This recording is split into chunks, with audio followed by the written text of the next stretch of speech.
Welcome to our podcast celebrating Scottish culture and entertainment, which is here to sing the praises of books, films, comedy, music, theatre, exhibitions, telly, poetry and all that jazz. I'm Nicola Meehan, I'm an arts writer and broadcaster, and I'll give you the lowdown on what's coming up, what's happening now, what came before and what we love, which is to say that I'm here to give you a kick up the arts. I'm joined every week by brilliant folk in fab art spaces around the country, but also once a month there's a bonus episode called A Kick Up the Arts All Back to Mine, where a special guest gives us a virtual night in round at theirs, choosing a Scottish album to play us, and film to show us, and a book for the end of the evening. This time, I'm joined by one of our best loved pop stars and actors, thanks to her starring role in Gregory's Girl and her brilliant songs with altered images, and she's a lifelong friend to the guy who wrote this theme song for us, Bobby Bluebell.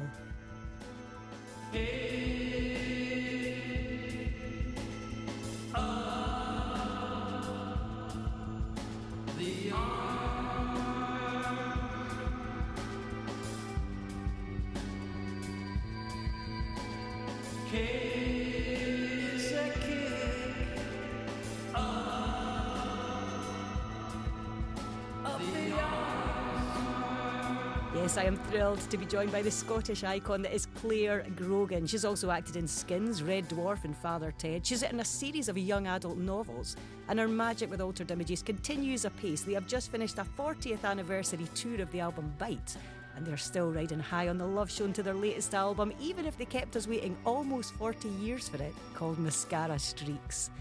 Clare and I met at the music industry conference Resonate, held at Platform in Glasgow, which is where the legendary club and theatre space The Arches used to be.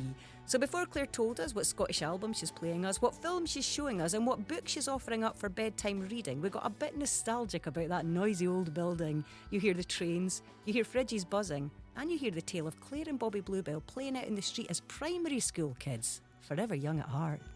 We're in the sort of depths of what was the Arches, and I used to work at the Arches, so this is my old place of work. Oh wow! Yeah, way back when. Did you ever come clubbing at the Arches? Yeah, I've had some nights I'd rather forget happened here, and some really good nights that I'm happy to revisit. That's the sign of a good club. Yeah, it was a great place. I mean, I really loved it, and in fact, Charlotte, who plays bass for Altered Images, sometimes she was one of the duty managers here.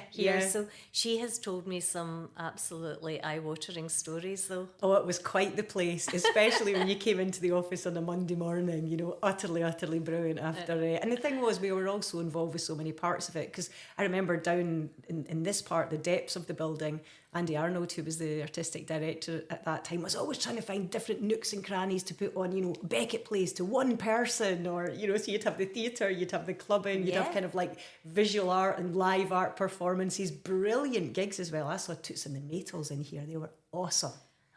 I'm thinking I might have been there as well. Oh, really? I don't know why? It just sounds so familiar. Yeah. But I saw some great plays here. Mm-hmm. I remember, you know, whenever I came back to Glasgow, I'd find myself in Glasgow, I would always check out what was going on in the Arches. Yeah, it always, that was it. You could just rock up and something was happening. It's now called Platform. We're here for Resonate, and we're going to be chatting with Bobby Bluebell, former podcast star, who wrote us our theme song a little bit later on.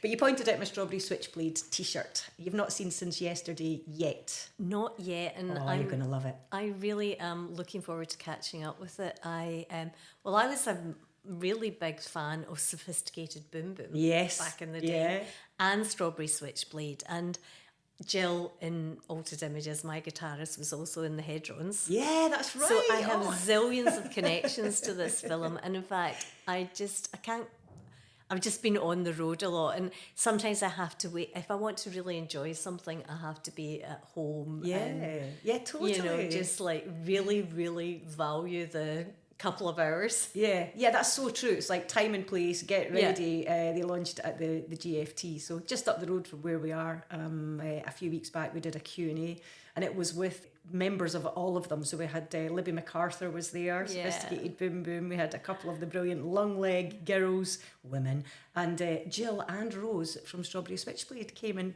had a chat on stage, and it was utterly brilliant, you know, just to see them interacting together. And we went across to the State Bar afterwards and the conversation continued. And I love it's all about just chatting and remembering, isn't it? These brilliant times. We're going to hear the rumbling of trains throughout this conversation. Quite atmospheric though, isn't it? I love the idea that you're saying you need time and space. Obviously you've been touring Bite 40 years, we'll hear about those gigs, but also you do need to be at home. So for this chat, you're giving us a virtual night in, chez Clare Grogan. You've chosen us a Scottish album, a Scottish film, and a Scottish book for some bedtime reading. I wonder how many trains there's going to be, Clare. Yeah, this is going to be a problem. I think we know why it's called Platform now. No. How can we create the ambience of being at your house, cosy, with these trains rumbling by? So we're going to chat about the film, and then we'll chat about the book last, because it'll be bedtime by then, and what a book, incidentally, and what a film. But we're going to start with your choice of a Scottish album. Now, Simple Minds and Clare Grogan go back quite some time, don't they? Do you remember when you first even heard of Simple Minds, came across them? I remember somebody talking about how Johnny and the Self-Abusers had become the Simple Minds. Right, okay. And I remember very, very early, I couldn't tell you where the first time I saw the Simple Minds, I have to be honest about that. But I have such a clear memory of buying that album, Empires and Dance. That's the one you're playing for us at our party. Mm-hmm. And the excitement I felt about that record.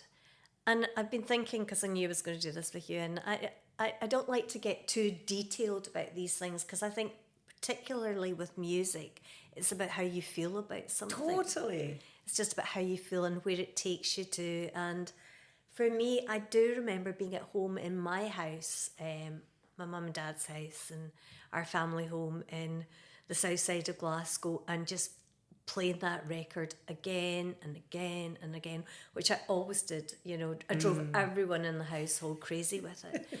And I was thinking, even at that age, and I was probably maybe 16 at the time, I loved it because even at that point, I was very anti-rock and roll. Ah, okay, that makes perfect sense for this record, right? Yeah. It's almost year zero. Yeah. And I don't know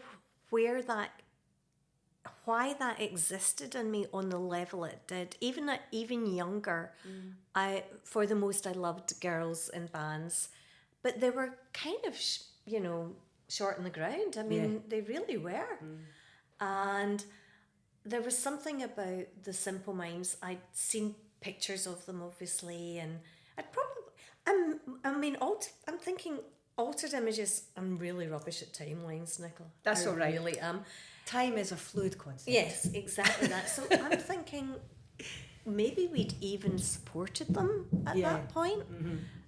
Well, this is 1980s Empires and Dance. Empires and Dance. So we wouldn't have. But we would have not long after that album came out, and I saw them play it live, all the songs live. And I mean, I Travel is just such a classic.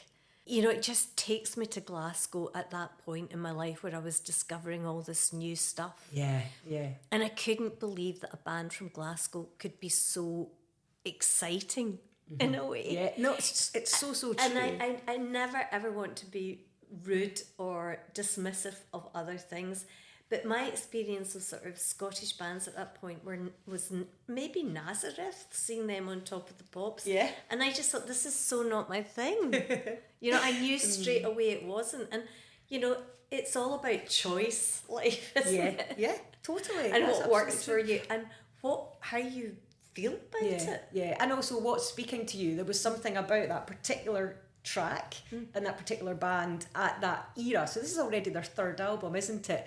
But I Travel is just so utterly, utterly brilliant. But also it does two things. It's almost I think I've once read it described as being a sort of post-punk I Feel Love. It's got the glitter ball thing, right? It's got the disco. There was an incredible club version of it. But at the same time, there's a real dissonance there. And what's he saying? And what's this all about? There is that sort of edge to it. And that seems to be something that drew so many people to Simple Minds. And the European thing, rather than you mentioned rock and roll, maybe the American music is different in Europe. Well, yeah, I think that, you know, I loved craft work as well at the time. And as I say, it just goes back to this, like, recognising that Glasgow had this talent and this vision as well. And I feel quite passionate about that. It's sometimes quite hard to describe, but, you know, even to this day, if I see a Scottish actor or musician in a show, I'm like, oh my God, they're from Scotland. You know, just that inclusion in things. And it's, you know, it's not as commonplace still as it should be, in my opinion. I really, you know, that's the vibe I get. So when every so often when I just want to go back to, and I do this sometimes when I'm songwriting, I think I want to go back to the records that really inspired me and why I started viewing music the way I did. And I love, it's. I mean, obviously there's a bit of nostalgia attached to it, but also I think what was happening then was so fresh and different. And I loved that, the sort of like looking at creativity from a naive point of view is very important to me, because, you know, you gain a lot and experience is a wonderful thing, but I love going back to that very raw feeling of discovering something for the first time and the excitement involved in that. Yeah, and getting that energy again. I know we spoke about round about the time of Mascara Streakz, a long time coming and very, very welcome return. But also you said at that point, you were almost using albums like Empires and Dance by Simple Minds as a sort of portal back to not the past in that sense, but the energy and the spirit and the feel of what that conjured in you at the time to inspire the new music. Completely. I mean, it overwhelmed me. I was obsessive about it. And I still am to a certain extent. And it's not, I have no desire to be young again, Nicola, on any level. It's not about that. It's just about remembering yourself when you were fearless. And just have a go at it, you know?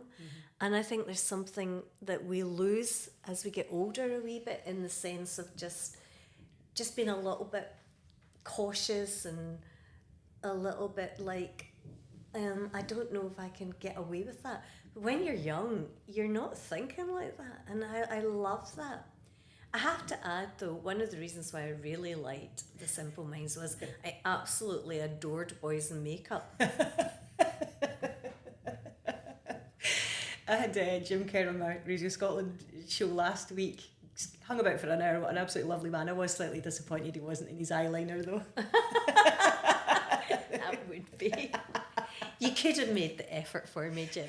I know, for God's sake. I could have given him mine. I don't really know how to wear it, but, you know, he could have given me some makeup tips. I've just realised I completely, you know, I blew that whole interview. I should have taken it in a whole other direction. But yeah, they looked utterly brilliant. They looked kind of moody. They looked kind of glamorous. And again, then the shock of the fact that they're these 5 working class kids from Glasgow is somehow like a revolution, isn't it? Yeah, I mean, it makes anything feel possible. Yes.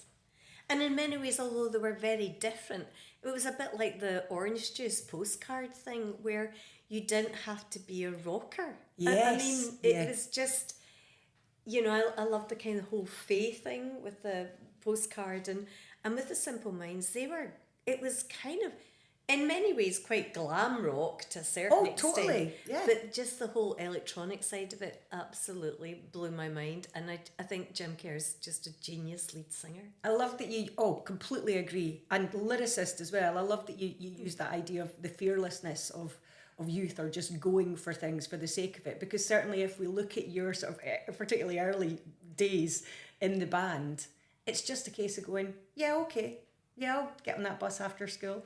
I'll go down to... I mean, that was really the story of it, wasn't it? It was just like, why not? Yeah. Why would you not take that leap? Yeah, I mean, absolutely. It's funny though, Nicola, because now, you know, I spoke to you in the past about my daughter. Around the time I was writing Mascara Streakz, Ellie was the same age as I was when I was doing that crazy stuff, getting in the back of transit vans and all of this. And it suddenly...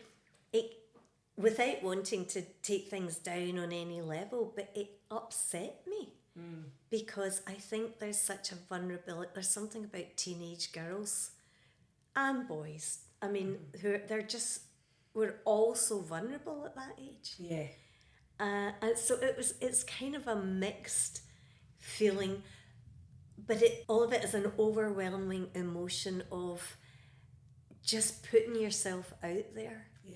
And trusting the world a bit. Yeah, quite. And as a mum now, I have to remind myself of that with my daughter and think, Claire, really and truly, just let her go. Oh, but I don't know how my mum and dad did it. I don't want to think about it. Yeah. Mine are 15 and 17, so we're getting to that point, and my daughter's talking about, obviously, she's in 6th year now, and I'm literally in complete and utter denial, but I wake up most nights and just go, that's another day gone. It's tragic. It's ridiculous. I'm like, oh no, would this be our last Christmas? It's literally every day there's something else. It's terrible. Yeah. And that's entire. You cannot live like that, and you certainly can't put that on your child. Yes. I mean, I have to give myself a really good talking to quite often. Yeah, that's basically where I am as well. but you're absolutely right, because you know, the shorthand, if you like, of this incredible story, and you Altered Images sending the fan mail to the Susie and the Banshees fan club, getting on tour and going down to Top of the Pops. But that is a shorthand. That is not the lived experience, and maybe the lived experience wasn't even just at the time. It's every day and year since. So you're still almost learning things about yourself in that time, even now. Absolutely. I mean, it's interesting. And I suppose, you know, to a certain extent, I never imagined that in my 60s I'd still be talking about this stuff. And I really had to come to terms with that as well. I mean, not that anything... I don't feel in any sense negative about any of it. But I do feel... particularly on the Bite tour, I did cry quite a lot on stage because I could see the audience going places with the songs, taking them back to moments in their life, and every night it took me back somewhere. And the whole thing about being in a band is, a lot of it is really great fun, and a lot of it isn't. Yeah. And that is the balance, and that's the live, and all of that's then invested in the songs. And of course, we're speaking about Simple Minds. I mean, no more of a storied band than them, you know, in their various lineups, and of course still pushing forward. But that idea of having an edge or a bit of a dissonance in pop music, I think still fires things up. And I think that when you hear something like Mascara Streakz as well, you're waiting for the kind of hidden gems within it, aren't you? So you can have a dance, but there's always something just unexpected in there as well. There's always a message going on. Yeah. You know, there's always a little bit of a tale, a story within the obvious. Yeah, quite. And I do love the fact that you loved Simple Minds, and they kind of, you know, you very much became sort of allied with them for a little while as well, you know, it's great. It's just what was so lovely, and I remember being aware of it at the time, because they were just like a couple of years older than us. Yeah. But you know, at that age, that's a big difference sometimes. Quite, yeah. So I think we just always felt really, really chuffed that they said we could, support them, because we were basically, the younger, so it's like the young ones. Yeah. And most people didn't want anything to do with us. The Simple Minds was like, yeah, they're in, they're on. And I just think there's something. And I remember a really big disappointment when we were meant to be supporting them at the Queen Margaret Union. And at the very last minute, the Students' Union authorities realised that we were all under 18 and they wouldn't let us do it at all. And I remember the Simple Minds, I mean, Jim would probably have no recollection of this, but I remember that they were really gutted for us, and they were like trying to fight our corner, but those students weren't having it. How absolutely lovely though. Simple Minds protesting on your behalf. Yeah. But that shows you how young you were again. Yeah. Okay. You weren't allowed No. by law. We weren't.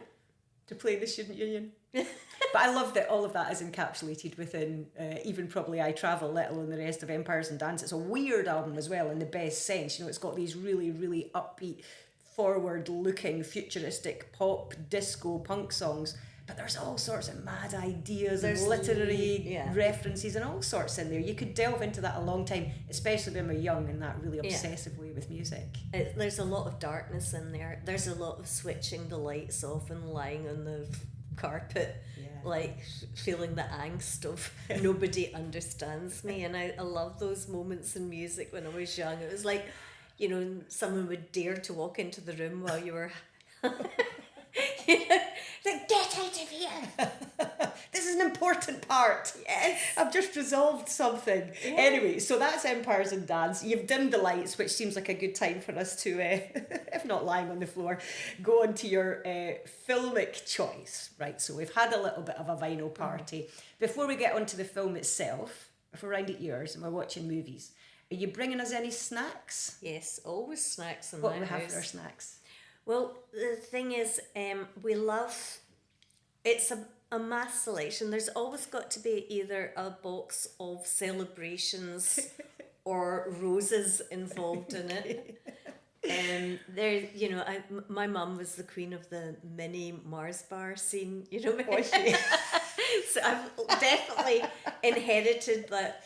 Your mini Mars, mini marathons, there'll be definitely something. Nothing. I mean, there's always a combination of healthy and really not healthy in my house.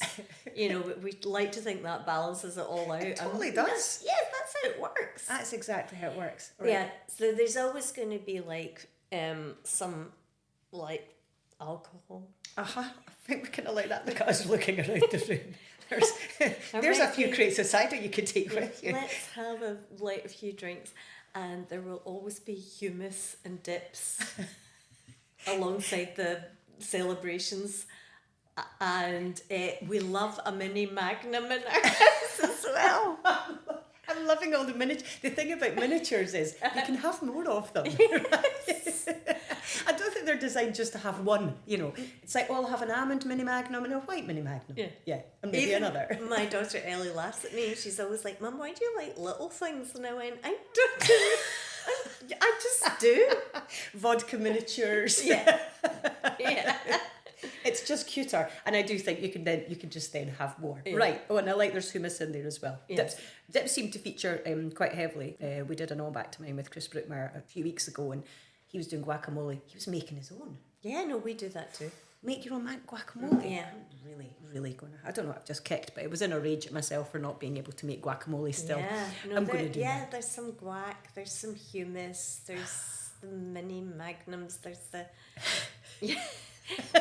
I love that you've gone all dreamy looking at the mini Magnums. They're kind of my favourite nights. Have you? Yeah, quite. Have you always loved like going to the movies, living in the imagination and living in those worlds? That seems to have always kind of captured your imagination and even your visual identity from very early on, right? Classic cinema. Yeah, I'm absolutely obsessed with it. I still am. Yeah, I mean, I've talked in the past with you and with others about the ABC cinema. Sadly, that lovely building is going to be no more. It's heartbreaking, isn't it? Yeah. Walking past it. It's really, really tough. I can't help but think they could have done something imaginative with that situation and saved it in some way.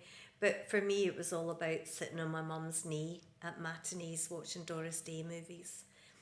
And I was really young, and my mum used to put a bow in my hair to make me look older. Because I think you had to be 5. Oh. And I was only 3 or 4, but I can sort of remember the smell of the place, the comfort of just being in that room. I genuinely do, and it just really grew. My mum and dad did all their courting, I think, going to the cinema, as many people did in those days. And I even remember the day I went to see 3 films in one day: Blade Runner, Mask. Wow. Okay. And maybe Desperately Seeking Susan.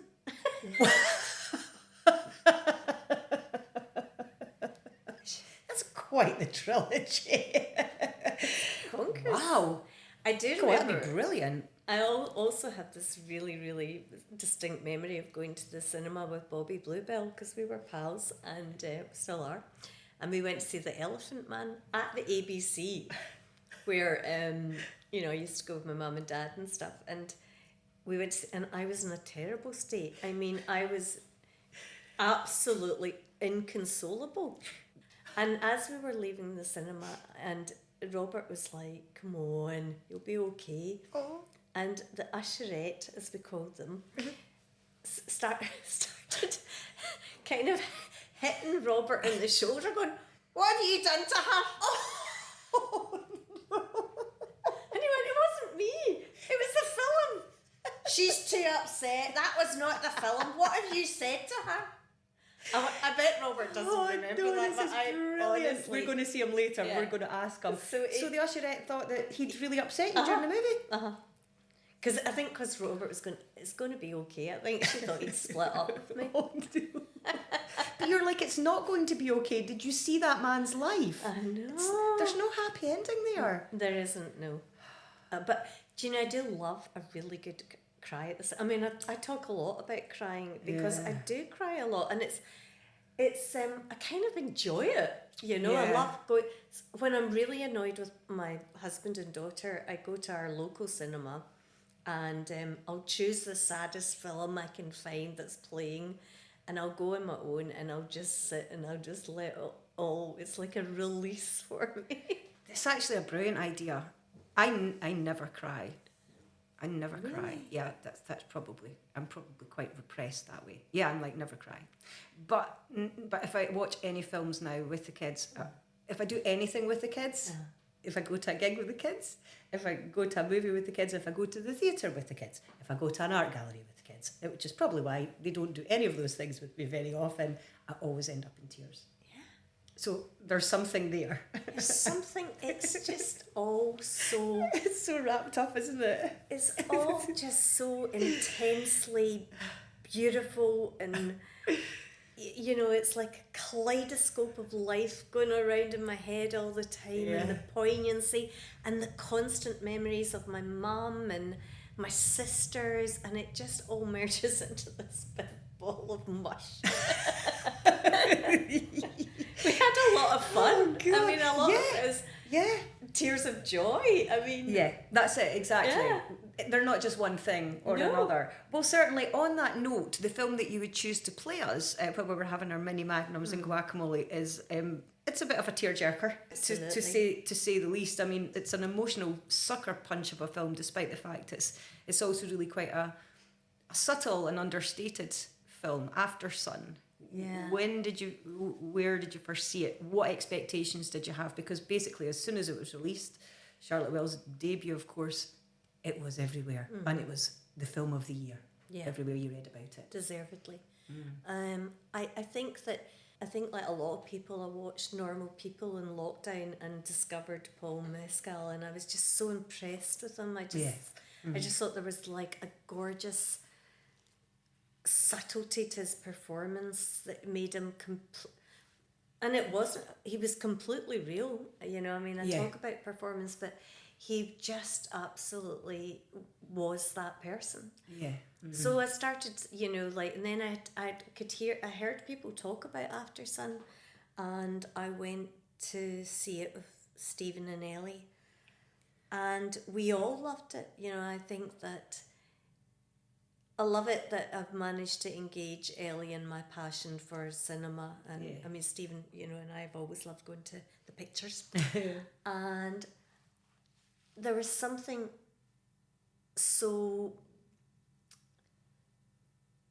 it's so unbelievably poignant, and makes me think about my family life. And I often think about what we all experience is not the same as the person next to us, and not to presume anything about what's happening in someone's life. And I think there was a chord in that film that just really highlighted it. I think the two central performances with Paul and Frankie were amazing. I thought the direction was so clever. So clever, because it's not telling you what to think. It's just kind of leading you to places in your own head, and having those early holidays with parents, and but the sort of tragedy of that situation dressed up in a holiday. Yeah.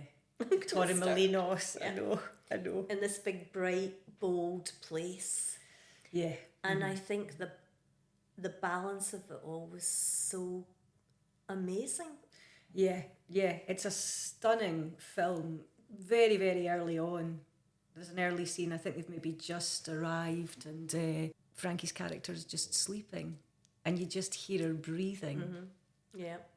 And it runs for quite some time. And I mean, I don't know, you'll be the same, no doubt, with Ellie, but the number of times I've just kind of, you stood there or you sit there and just listen to the kind of like peace of your kids sleeping like that. And to give that sort of part of a relationship and of love space on screen almost felt quite radical. I loved it for that. Yes. You know, those quiet moments, but they're so powerful. They're incredibly powerful. And my mum used to say to all of us, me, my sisters, Margaret and Kathleen and I love you, but I love you more when you're asleep. Oh, really? And I always thought, I never really questioned it. I always thought it was a really odd thing to say. And now with Ellie, I kind of get it because they're safe. Yeah. You're just watching them and it's all okay. They're not going anywhere. Yeah. That's the one. Yeah. And I think the idea that because there's lots of films and representation of mothers and daughters and fathers and sons, and there was just something really lovely about this young dad doing his best and this daughter really willing him on to do his best. Yeah. And life is harsh.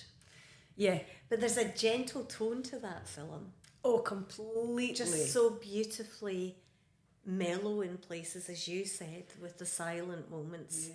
And the whole film being allowed to breathe. Yeah, quite. It's got almost like it's a reverie, isn't it? Yeah. Because it is in memory. So it's got that, even the colour palette has got this kind of magical, gentle quality to it. And you're so right, the way their relationship is allowed to play out is so natural.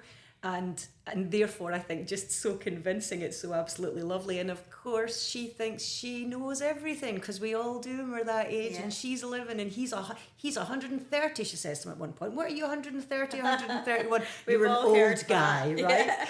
And it's that lovely idea of the wisdom of youth, right? Which, I mean, my goodness me.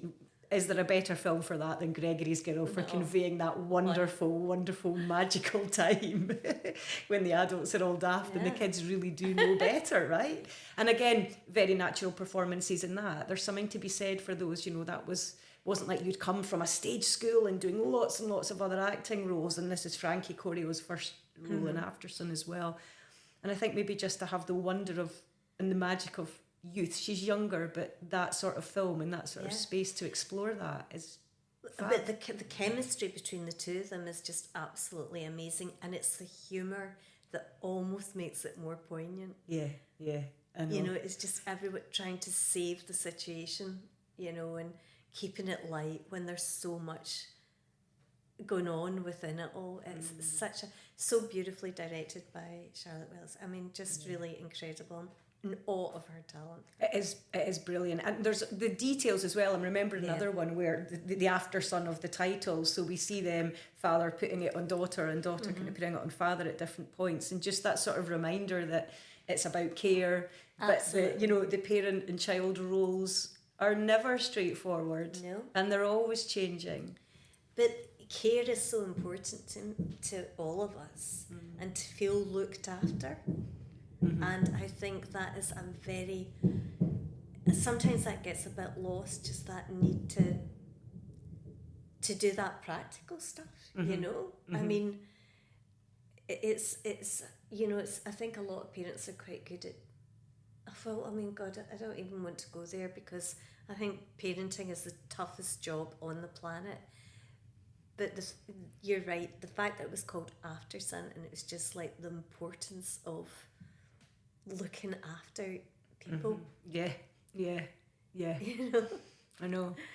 It's so simple and yet it's so utterly critical. Yeah. It is, and it's one of these films as well, I think you can kind of watch it and watch it. And take something else away with you from it. Yeah, it's just because of the layers within it, but also just because of the kind of beauty. It is a wee bit like looking through a photograph album in some ways. You know, it's got that, because I think, again, what we're doing is, you know, I found myself just having conversations about kind of parents who are separated at one point, and so, you know, there are different things that will strike a chord for different people, but the way in which you get the kid's eye view is perfect, you know, because she's so kind. She's not knowing, she doesn't take any shit, you know, especially not from anyone who's trying to beat her on the arcade games. She's cool as well. It's a very real relationship, isn't it? Yeah, exactly. And there's a part where he's got the video camera and he's deleting aspects and rewinding things, you know, and just that idea of, like, you know, what do we lose? How do we get it back? What do we forget, and how important it is to remember things, even if it's painful. Yeah. You know, in the film, to do all of that in, like, what, an hour and 40 minutes or something as your calling card. Mm-hmm. And you all loved it, you said. You went with Steve and Ellie, and we all loved it. We really do, and we've revisited it a couple of times. And I just, you know, it just goes back to that thing of, it takes you to a place that you remember, that's it's kind of familiar to you, although very different, your experience of it. Yeah. But just, I mean, honestly, my relationship with my dad really changed after my mum passed away, because I think we were all kind of mummy's girls to a certain extent, and my dad was very happy to be in the background of that. I mean, he was like, I'll leave it to your mum kind of thing. And when my mum passed away, that's when I really got to know my dad. And there's something I will be forever grateful for, because he couldn't sort of hide behind my mum anymore. And he was, you know, he was like a taxi dad. You know, he'd like pick me up from Glasgow Airport and take me to whatever I was doing. And, you know, even when I did, you know, came to work in Glasgow, he'd often just drop me off and pick me up, because they'd say, do you need a driver, Claire? And it's like, I've got one. Lovely. You. Don't need a limo. I got my dad. Yeah. Oh. So, and we did lots of our good talking in the car, and you know, there's something about the sort of Scottish male psyche that is quite hard to penetrate in terms of them expressing how they feel. Mm-hmm. Yeah. And I mean, I don't want to sound cliched about it, but I do think, you know, overall, you know, as it's just exploring the idea that in the right circumstances, you're allowed to open up a bit. And for me and Dad, it was always in the car, just talking about things. And I mean, he drove me absolutely nuts, but I'm so glad that I had that chance to. And my sisters feel exactly the same way. Yeah. You know, that Dad became very different to us, you know, after Mum passed away. I mean, he was always like, you know, I don't know how we've moved on to this, because I think it's that thing about just connecting with your parents and seeing them as people. Yeah, quite. Slightly flawed, not perfect, but doing their best kind of people. And that goes back to what you're saying, that idea of parents at any age, really, I'd say, I mean, just doing their best, really, right? That's what you can do. I do love that you've managed to instill, your mum instilled the love of cinema in you, and you've instilled it in your daughter. Was there a point where you sat down and watched Gregory's Girls together? Yeah. Okay, what was that like for you and for her? Because you are a very different person, especially with the kid there. Yeah. I mean, it happened, I think, 7 years ago, where I got invited to the British Film Institute in London. We're doing a season called Love. So it was quite surprising when they included Gregory's Girl in the programme. And I mean, it makes perfect sense, but it's not an obvious contender, really, for the love theme. Which makes it all the more lovely. You're absolutely right that it's in there, because we're talking about gentleness in cinema, and my goodness, it's all over there with Gregory's Girl as well. Yeah. So they were hosting this event, and they invited Gordon and Dee and myself along, and I thought, well, at this point I hadn't seen the film in its entirety ever. I'd seen the first 10 minutes on a few occasions when I'd introduced it at film festivals and stuff, but I'd never sat through it. I really hadn't. Wow. And I thought, if I'm going to watch this film, I can't think of a better person to watch it with than Ellie. Mm-hmm. And we went along, and it was just the most magical night. It was unbelievable. And it was in their really big auditorium, so that was quite special as well, to get to see it on a big screen with a really big audience. And I remember Gordon and Dee and I being quite nervous about it as well, because we were doing a Q&A afterwards. And just to sit in this big room listening to people laugh their heads off was incredibly reassuring. And, you know, Ellie and Gordon's daughters were there as well, and Dee's big kids, because her kids were a bit older than ours. And it was just such a special night to have. And my sisters were there, and lots of family and friends came along, and it was just a room full of love. Yeah, quite. I love the fact that was the first time you'd sat through it, and Ellie was with you, because the resonances there are just so fab. Yeah. I mean, and just afterwards it was like funny, because like Ellie and Anna and Eva were like, oh my God, you snogged each other. It's like, it's okay. It's fine. It's acting. We were acting. It's acting, honest. But also then to see your parent, to see your mum as a kid, even that aspect of it, you know, never mind seeing your parents as people, but to see your parent as a child, as you you were, right? What age were you? 18, I think. Oh, no, was it 17 and 18 when the film came out? So we all think we're adults at that point, but really. Just unbelievable. But my goodness, the love and affection that people have for that film, and I take that love and affection very seriously.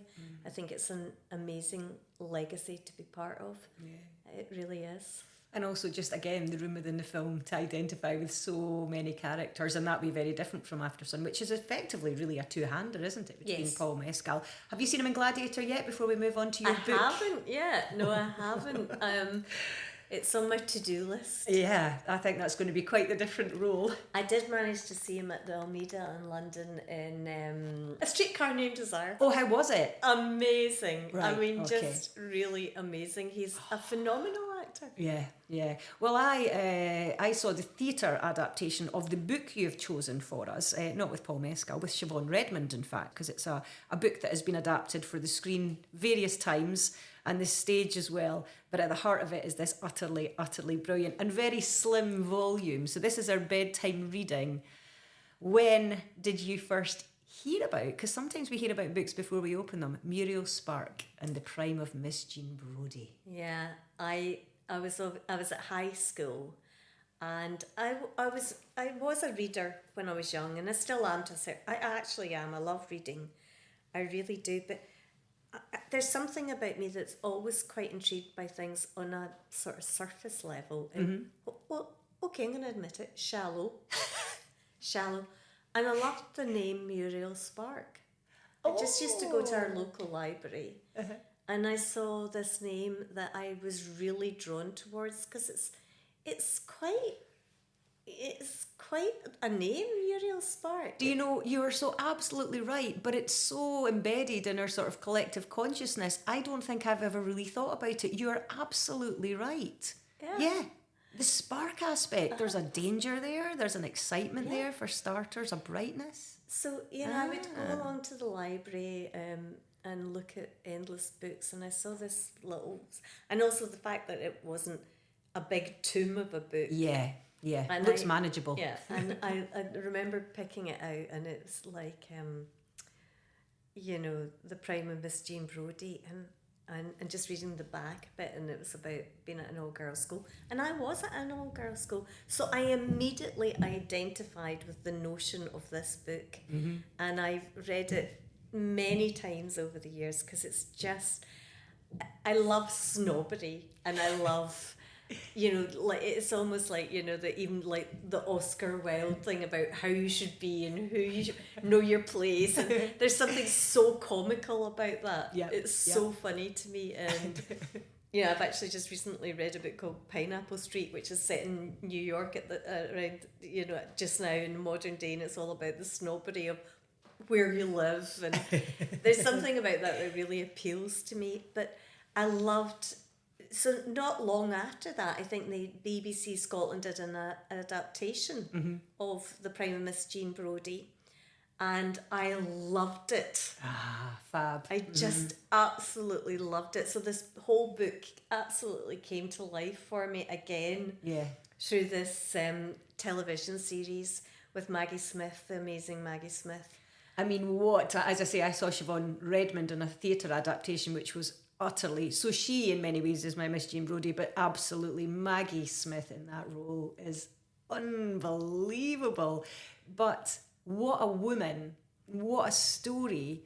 And the fact that you were at an all-girls school, I mean, did your experience at that school in any way resemble what you were reading about? Well, I mean, I did identify with some of it because I was at Notre Dame High School for Girls, so there was a lot of rules and regulations and skirt heights. I mean, I think there still is. But when I was there in the second half of the 70s, I mean, it was strict. And there were Jean Brodie types within that environment. There really was. But just this wonderful woman who is challenging young minds, and then it all being turned against her. And it's just, there's a pain. I mean, it's funny because I don't know about you, Nicola, but sometimes when you read a book when you're young, and then you go back to it when you're older, and you read a different book. Completely and utterly. And that can happen over and over and over again. And every character's completely different. And the extent to which you might have loved or loathed one, and then you're like, wait a minute, they're completely misunderstood, or where was I coming from? Your life experience absolutely makes you go, oh, I get it now. But I loved, I did really enjoy, I just loved anything that involved, and I've talked about this a lot, I'm really not anti-male at all, but for me growing up, I wanted to read about women, I wanted to be empowered by women. I didn't even know what that word meant, but in my head this was all about going, we can do this. Yes. We have got this as well. Allow us to do it. And I find what's going on in the world really, really distressing at the moment in terms of the suppression of young women and girls in education and everything. And I think, how has this happened? How is this? I think the 70s were so exciting and stimulating. I loved the women that burned their bras, and, I think, good, all of that. I remember being young and being a bit embarrassed by all of that. Now I think, good for you. And sometimes, sometimes I have to just go, let it go a bit, Claire, but I can't. And I never will. I just love the idea that we're not having it.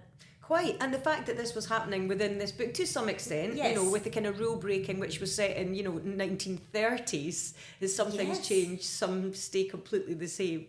But I think the fun that Muriel Spark has within the book as well, and I think certainly I went back to it, and it was a treat to reread it because I knew we were going to be chatting about it, and I certainly think there were lines that probably went over my head a little bit when I was younger. So there's a scene early on where Miss Brodie's chastising whichever of the girls has opened a window a bit too wide, and she says, 6 inches is perfectly adequate. More is vulgar.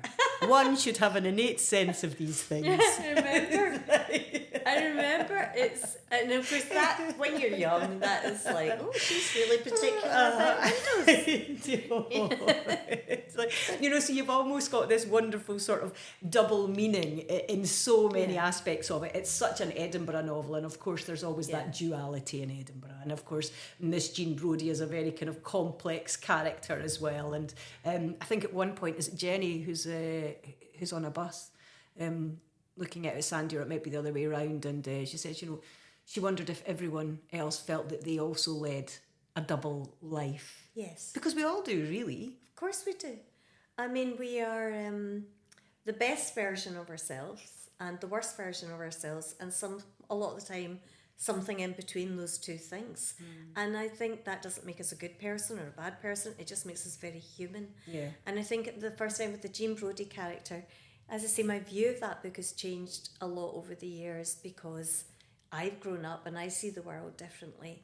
But, I thought when I was young, how exciting to have this teacher that was trying to sort of educate you in matters that your young mind was not quite ready for. But there was something thrilling about that. And, of course, there was a slight bitterness to Jean Brodie. Quite. Yeah. And... that becomes more apparent to a certain extent, where although she wants these young girls to be prepared for life, they weren't ready.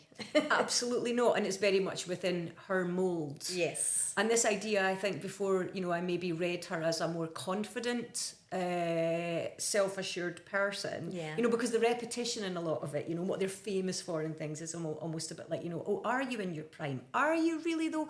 Are you?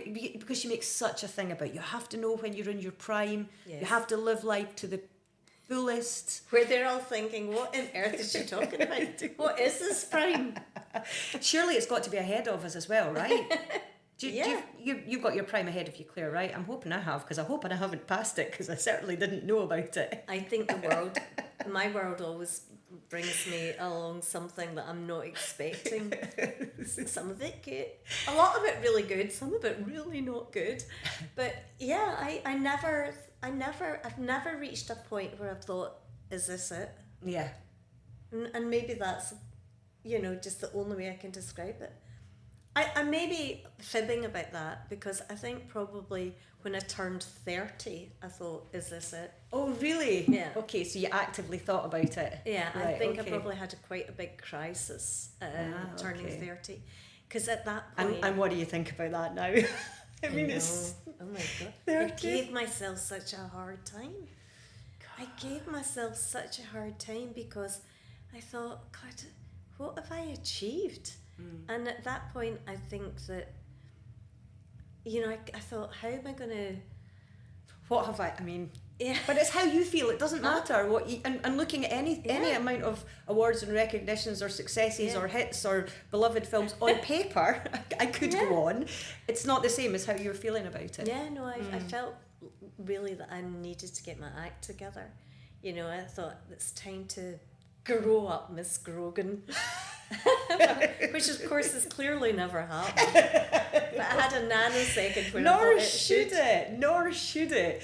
There's another wonderful scene. It's funny, it comes to me in snapshots, very much like After Sun in that way within the book, where it's later on in life, and Jenny has been married for many years, and she's at a bus stop in Rome, and she has this kind of connection with this guy just at a bus stop, and she thinks, is this love? Is it madness? You could argue often they're the same thing.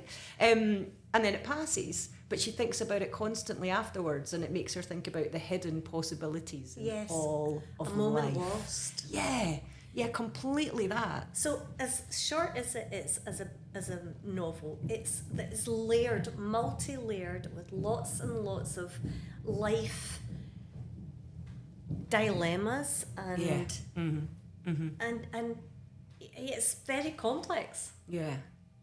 But once again, it's like the humour that really brings you in, isn't it? Like After Sun, it's just that... Completely and utterly. And I've got to say, once again, though, the kids kind of do have the level heads. It's a bit like After Sun. Yes. And a bit like Gregory's Girl, you could certainly argue as well. Sandy in particular, with the tiny eyes, gains more and more vision, doesn't she? And sees it for everything. what it is. Yeah. And you're right, absolutely. It's like, in the end, it's about not underestimating young people. And there's something really, really important about that. Yeah. Just to finish, because it sounds like there's a club upstairs. I feel like we are at the Arches now. We've got the trains below us, a club upstairs, and we're going to meet Bobby Bluebell. But just that's something that inspired your own writing as well, really. Like, you wanted to write for young voices, young minds, and to capture that time as well. And because you could have, when you wanted to put pen to paper, that was the sort of time you wanted to explore.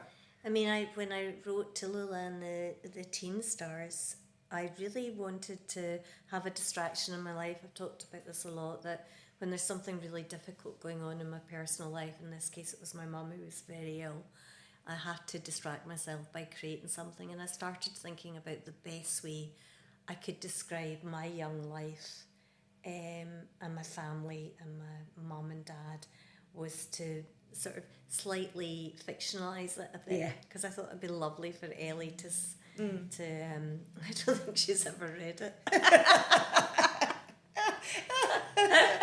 Yet. But in my romantic rose-tinted spectacles you're imagining the perfect chair, Ellie sat there, laughing, Mum, you're crying. fabulous. Mini Magnum. In hand. But you're right, I work with, I'm sure you sometimes have this as well, but even when I was filming Skins, people would say to me, is it really annoying working with all those young people? And I was like, no, I love it. Yeah. I want to suck their blood. I totally agree with you. We've got one of these, the house that is like chaos, but it's that was a gate crasher. This is like a proper party at Clare Grogan's actual house.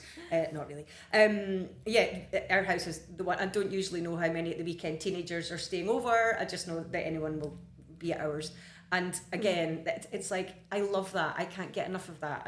I want that everyone energy around. Exactly. Yeah. And just, that sense of home, which is created for everybody. And I mean, I think that I think people do underestimate young people quite often. I really do. And, even my daughter, she's amazing at going, Mom, now maybe you need to rethink that. And annoyingly so, she's often right. I'm quite reactionary. I'm quite, it's like, take a breath.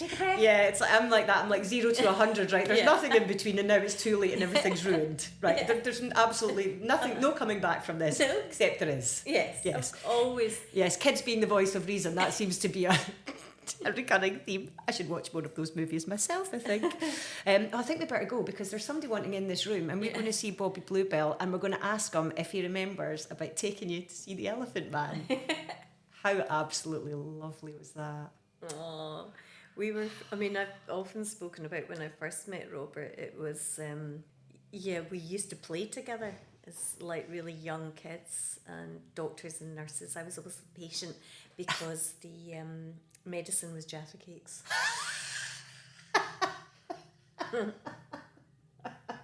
Just love all this stuff. Is that right? That's absolutely brilliant. Just like in the street, like you and Bobby and whoever else. Yeah, we lived in the same area when we were growing up. That is absolutely lovely. Right, mini magnums, Jaffa cakes. Let's go and see Dr. Bobby Bluebell. See the doctor? Yes, of course. Yeah, I know. I can see that as well. He wore glasses even then, so it seemed fitting that he had that role of authority. What age would you have been? I was probably about 9, and Robert was definitely a bit older. He was probably about 11. So he would have thought he was about, I mean, he's a rascal. He always has been, basically. That's absolutely lovely. Always really good fun. I just absolutely love that. Jaffa cakes, okay. I'll know what to put on your rider next time you come in or we catch up. Let's go and get some mini magnums. Thank you so much, Clare. Thank you, Nicola. Maybe I got